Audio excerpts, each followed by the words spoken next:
Gracias, un saludo muy afectuoso a ti, a nuestra audiencia. Buen jueves.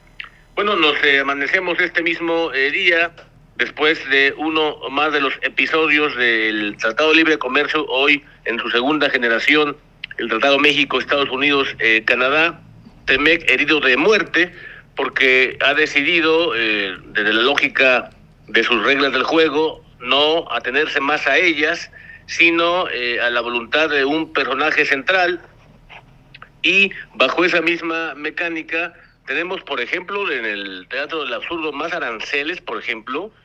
uno de sus aliados más notables alrededor del mundo, de los estadounidenses, que es Israel, tiene más aranceles, por ejemplo, que uno de los adversarios o enemigos más caros de esa nación, de la nación de la libertad, que es Irán, justamente, ese enemigo muy potente. De modo que estamos navegando no solamente por aguas turbias, sino hemos entrado ya a episodios concretos de la guerra comercial que ha establecido ese país, y por tanto me parece que ya las reglas del Tratado México, Estados Unidos y Canadá no están leyéndose, por desgracia, a partir de lo que habíamos conocido bajo cada uno de los paneles de controversia cuando existían, o también la intervención de ser el necesario de los representantes comerciales, o más aún de los jefes de los estados involucrados. Hemos entonces pasado de la zona de libre comercio más amplia del mundo al hombre más arrogante alrededor del mundo.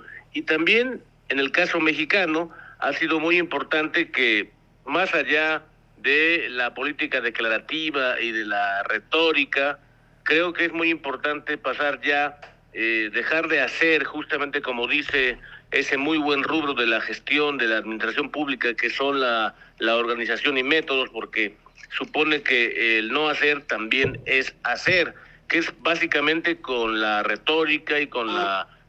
el mundo de las declaraciones, como lo ha sustituido actualmente, me parece, la presidencia mexicana, y atender ya con políticas específicas, concretas, el rubro comercial que establecerá México para los próximos años, con su principal, no podemos llamar necesariamente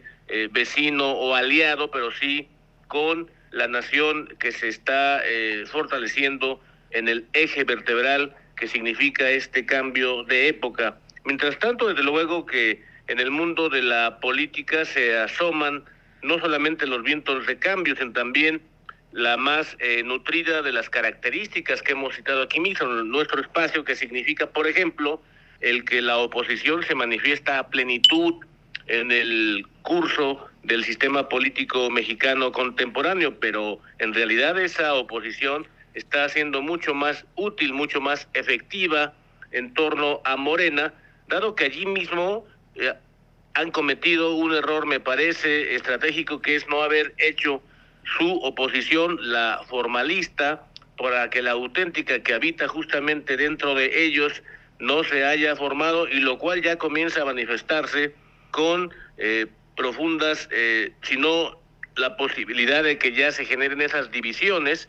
con los escarceos y con las declaraciones, hablando incluso de candidaturas presidenciales, créanlo o no. El presidente, me parece, Trump, en torno a lo que implica su perspectiva del mundo, de negociar, pero también de tomar decisiones políticas, ha optado porque la guerra comercial sea la continuidad de la política por otros medios, por sus medios, y de ese modo está gestionando la política propia, la política doméstica. Por ejemplo, algo gravísimo que significa la recesión que él mismo ha construido en su propia nación, y que está también marcando su agenda para los próximos años. Para construir el resto de su agenda no tiene necesariamente contenido. Lo que sí ha hecho, más allá de los aranceles, lo que sí ha hecho es establecer al espectáculo uno de muy baja calidad, como la agenda que pretende él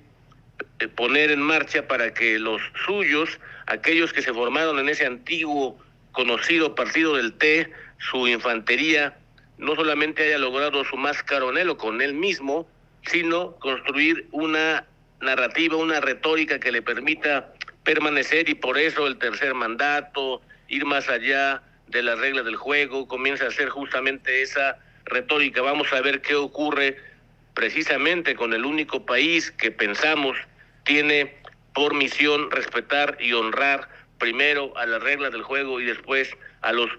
hombres, a las mujeres, por poderosos que estos sean. Se trata, me parece que al final de este camino, de una revisión, quizá la más importante, de aquel